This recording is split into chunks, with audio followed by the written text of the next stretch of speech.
far? I'm so glad. I think Angel and Holly just really set the stage. Did they not? Were they not amazing? So funny, so energetic. I asked Angel to give me some of her energy. I won't be able to sing, but I've got some of her energy. She gave it to me on my way out here, so I'm excited to share with you today. So my name is Tina Frantz. I'm going to tell you a little bit about me. I started Mary Kay 17 years ago, and that in itself is a miracle because I get bored really easily, and I like to keep things fresh and fun. I don't know if any of you have ever done string finders, but consistency is 32 on my strings. It's like the very bottom. And so I always joke that the only thing that I've stuck with longer than Mary Kay is my husband. So that should tell you how much I love Mary Kay. Well, and my husband. So I've been married to Brian for 20 years, and we have two amazing children together. My son Alex is 18, and Dakota is 16, my daughter. I'm building a national area in Mary Kay, and as well, I'm a worship director at my church and a high school track coach in the spring.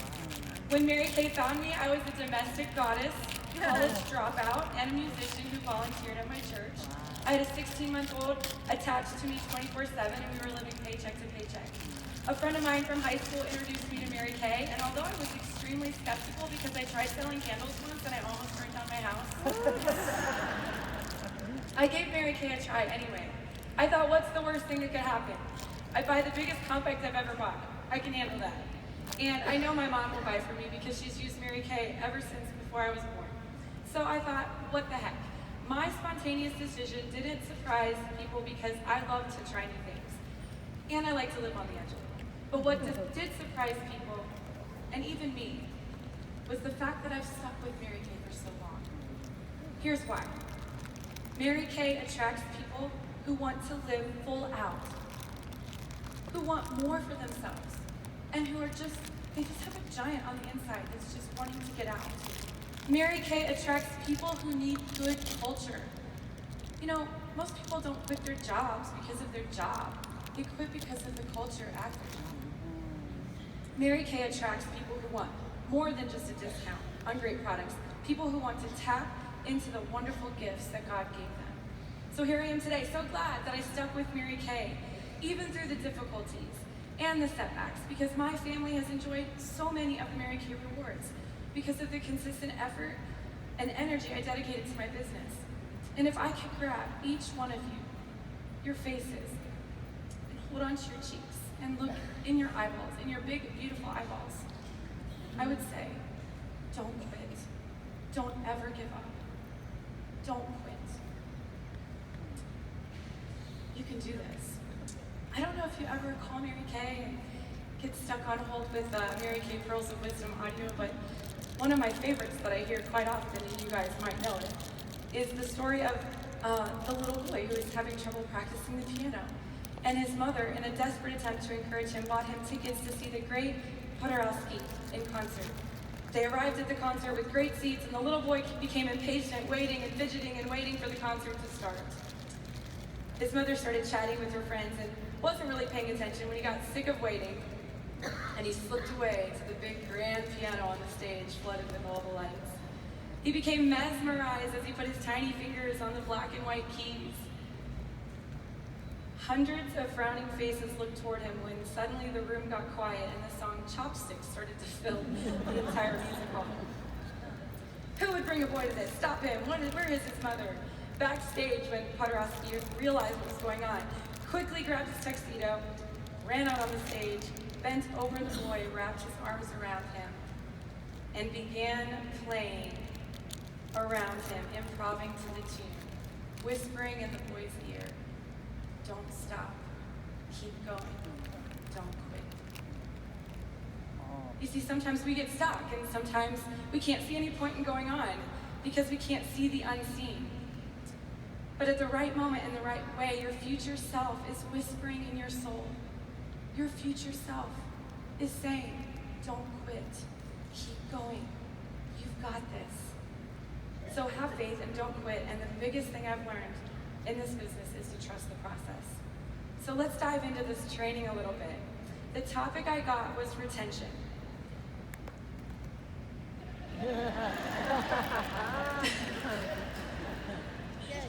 When I think of retention, I'll be honest, I think of like someone trying to keep from losing or like maintenance. And honestly, there's nothing sexy about maintenance. You know what's hot right now? Growth.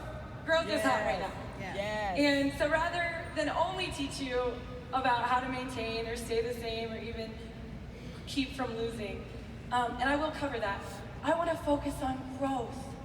So we're 3 main areas of growth we're going to talk about: team member growth and stability, customer growth and satisfaction, and career path growth and abundance. So first, before I jump into those strategies, I do want to say that if you aren't motivated and excited about your business, then your team and your customers probably aren't going to be either.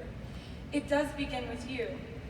Like they say on an airplane, you must put your oxygen mask on first before you help anyone else. So here are a few ways to avoid burnout and to stay excited and motivated in your Mary Kay business. Number 1, keep a gratitude journal. I have one by my bed. Every night before I go to bed, I write 3 things that I'm grateful for in my Mary Kay business. If you can't think of 3, think of 2. If you can't think of 2, think of 1. But write something down. And also write down underneath that a win you had in your business, something that you're excited about in your business that day, something good that happened in your business that day. If you can't think of 3, think of 2. If you can't think of 2, think of 1. But every night, write something you're grateful for about your Mary Kay business. Number 2, be a master planner. Every single month, I make a giant list of things that bug me about my business, like things that aren't going right or things that are just bothering me that I know I need to fix. I also write what gives me energy in my business. Where do I feel the most alive in my business? I want to know that. I also write things that I need to probably stop doing, like maybe stop scrolling so much. And also, I write things down that will drain me in my business, things that really do drain my energy. And knowing those things, then I make a list of things, possible solutions. And that really does help. Because if you keep doing the same thing over and over again and expect different results, we all know what that is, right? Okay. Yes, insanity. Okay, the third thing is you gotta set a goal that lights you up. And listen, a career path goal might not you might not be excited about a red jacket or an elite team leader name or something like that. But you gotta think a little deeper than that. Like, what would the money that you would earn by being at that level do for your family? What do you want to spend that on? You have to think deeper to find like a really thing that really excites you, and set that type of goal. Something that's exhilarating. And it might take you a while to really think about it. Talk to your family about it too. Maybe you can come up with something together.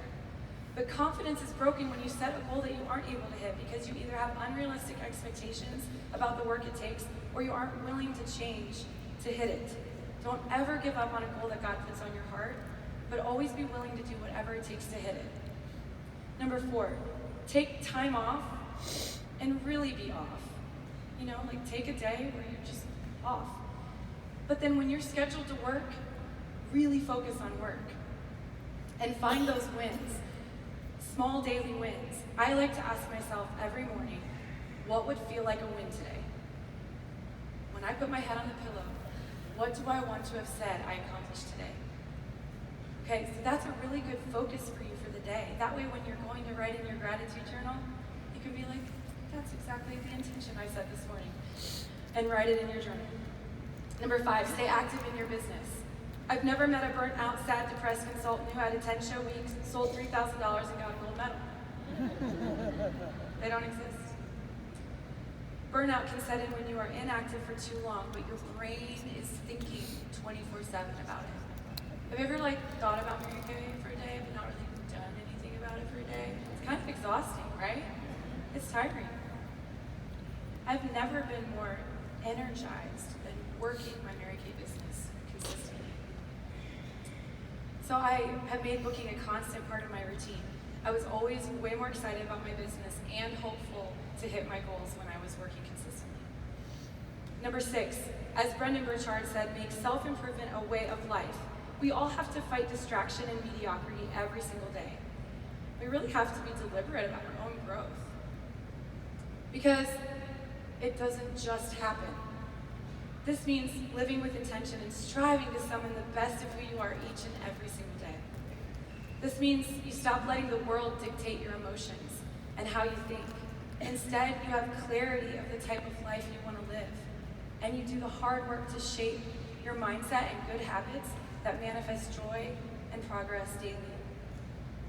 Number 7, find inspirations. Make sure you put yourself in a place to be inspired, just like you are today. There are some people that didn't come to seminar. There are some people that are not here in this room that probably should be, but you made a decision to be here. So I'm preaching to the choir on this one because you are putting yourself in a place to be inspired. You should feel good about that. Attending all the events, no matter what, making the most of the trainings and Zooms that your company or your director is offering, non-negotiable. I cannot tell you how many times they have been a breath of fresh air to my weary soul. And I want you to note this. When you start feeling yourself not wanting to show up for things,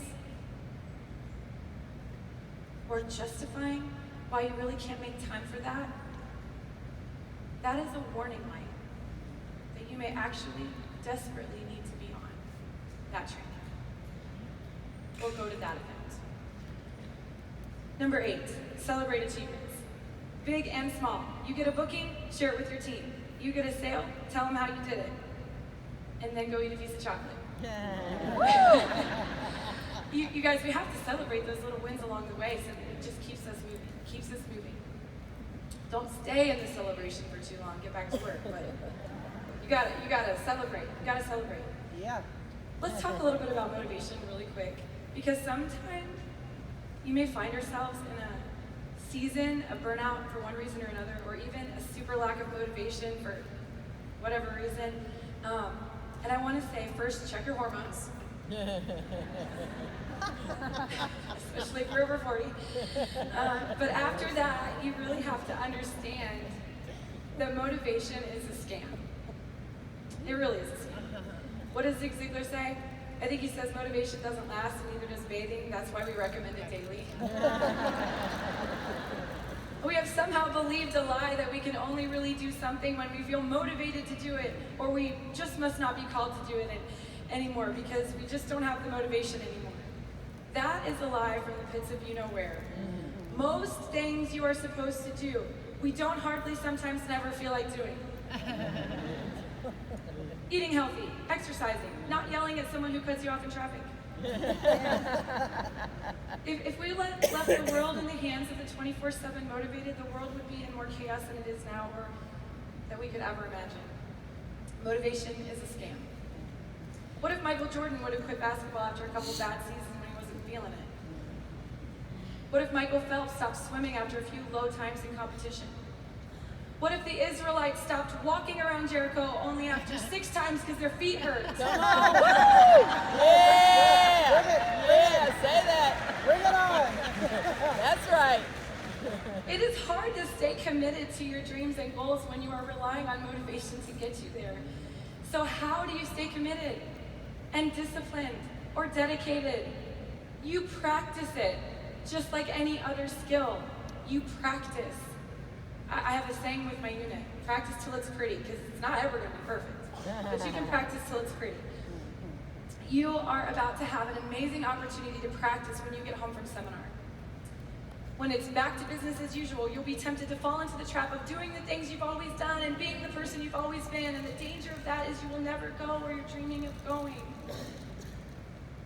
So when you wake up and the kids are screaming and the house is a mess and you're tempted to hit snooze, or you feel yourself feeling like you're not going to be able to fit this in or that in, I want you to pause and remind yourself that it's not going to change overnight.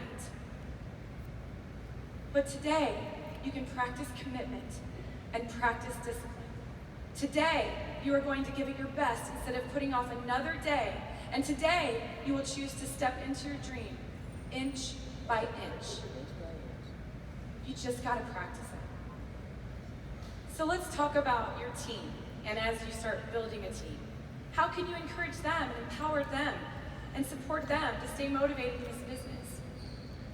Well, number 1, I think you need to lead by example. Your team is only going to do a fraction, mostly, of what you are doing. So stay as consistent as possible. The more wins you have, the more inspiring you will be. Show up to the meetings and the Zooms and events and invite them to come along with you. If you're consistently working along with them, they will consistently work along with you. And if you're consistently working, your team will consistently grow. And you will not be in a place of maintenance, but you'll be in a place of growth. Number 2, you got to be realistic about your team and with your team. Not everyone on your team is going to be the same as you. I love having a diverse team that wants different things for the business. Not all are going to have the same goals. Be curious with your team and see what lights them up and what goals they have for themselves, and help them to come up with a plan to get there and encourage them to go for it. Number 3, encourage them to read Mary Kay Ash's book and to attend as many events and trainings. You cannot stay connected enough in the Mary Kay world. You know, when you take a bunch of wood and you light it on fire, you get a big bonfire, right? And all the wood that is in the fire is lit. If you take like a twig that's like hanging out, and you pull it out and you sit it over here, what happens to this twig over here? It goes out, right? And if it's there for a while, it gets cold. But if you take that twig and you put it back in the fire, what happens? It lights up again. You gotta stay connected. You gotta stay connected, and you gotta encourage your team to stay connected. That's where the fire is. But the fire isn't there if you're not fired up, right? You gotta be the fire that lights the rest of your team on fire. Yes. Yes. It's true. Oh, yeah. Number 4, share how the first few weeks of your business looked. Your business looked a certain way. You encountered some things. Probably got some no's. Nah, no, lots of no's, right? You got some no's. You probably got hung up on. Or maybe you've gone somewhere and they didn't answer the door. I don't know. But like, I've learned to laugh at some of those things in my story and share them with my team because I got past them and they helped me grow. They gave me a little grit, you know? And I like to share those things and be a little honest and open and vulnerable with my team so they aren't as nervous when that stuff happens. It doesn't shut them completely down when something like that comes their way. Let them know that there is an emotional cycle that happens when you start a business. It's normal to feel scared and nervous and even doubtful. And remind them that this is not a get-rich-quick scheme, pyramid scheme, or any other scheme. This is a money-making, dream-creating, no-faking, work-from-home, and people-growing, women-serving, tires-burning, makeup-selling, negativity opportunity for women like you and me. Right? People get it so twisted when fear enters their head. They'll listen to anybody. I'm just like, come on, girls, we got this. This is such a unique opportunity.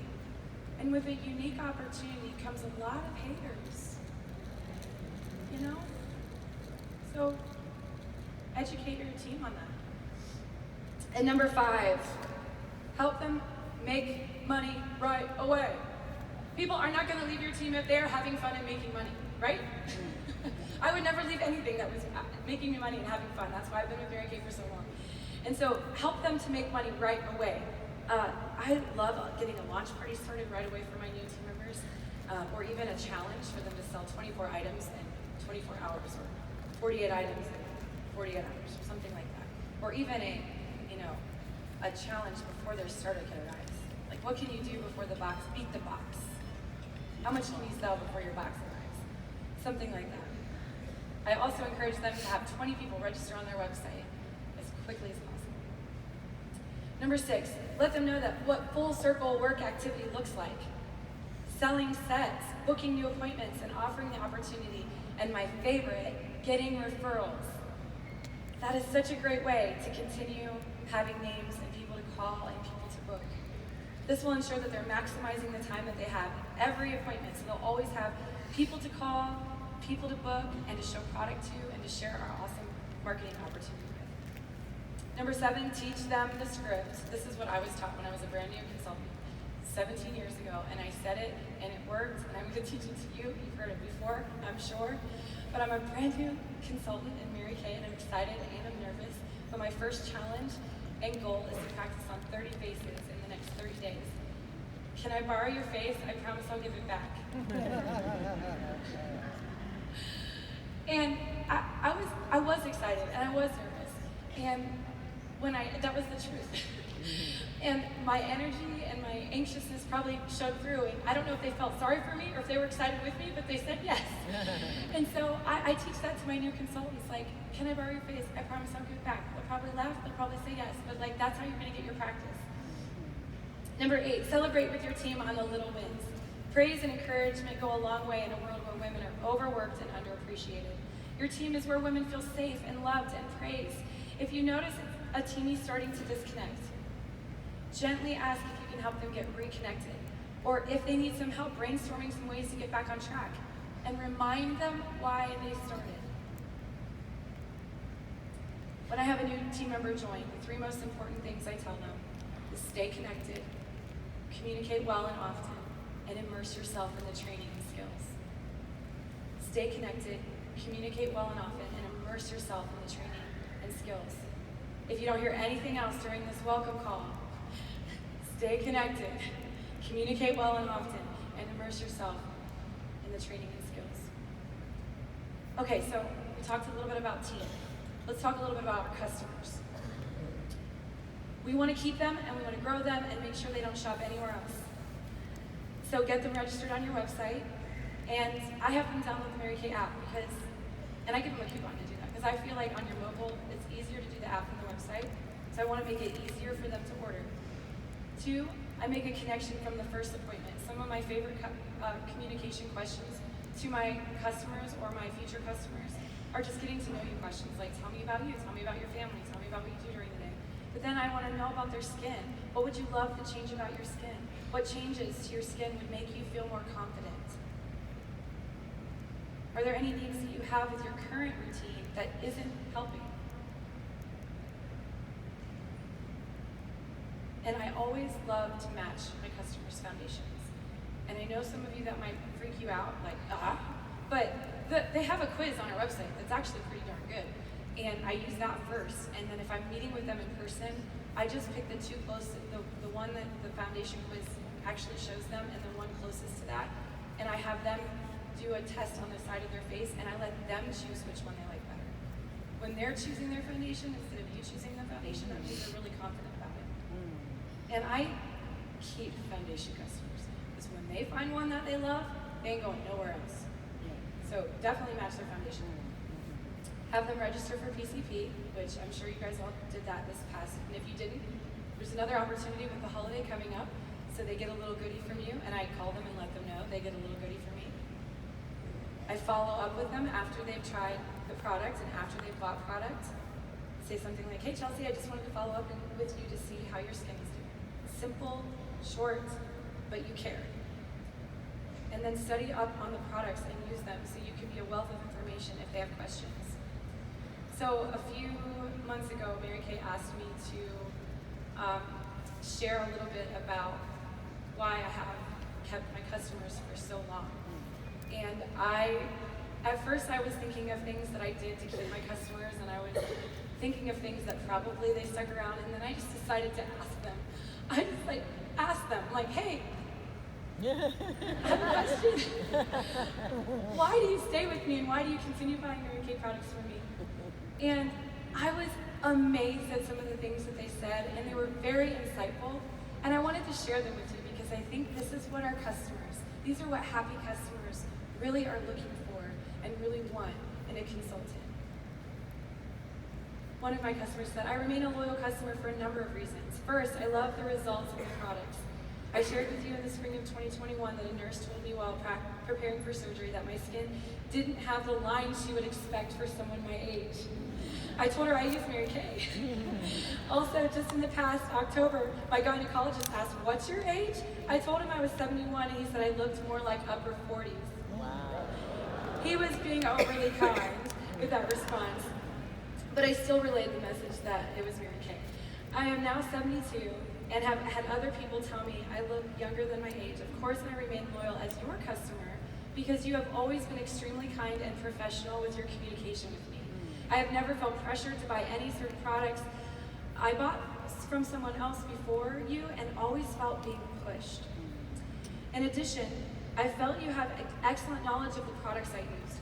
Once I saw your Facebook page, it didn't surprise me that you are a beautiful young woman with strong faith. I am impressed with what you've accomplished, and I'm always happy to help you meet your goals. Another customer said, I'm not good with words, but you came to my house, you explained the products, I told you my problem areas, and you knew what I needed. And then she said, you make sure I get what I ordered in record time. Yeah.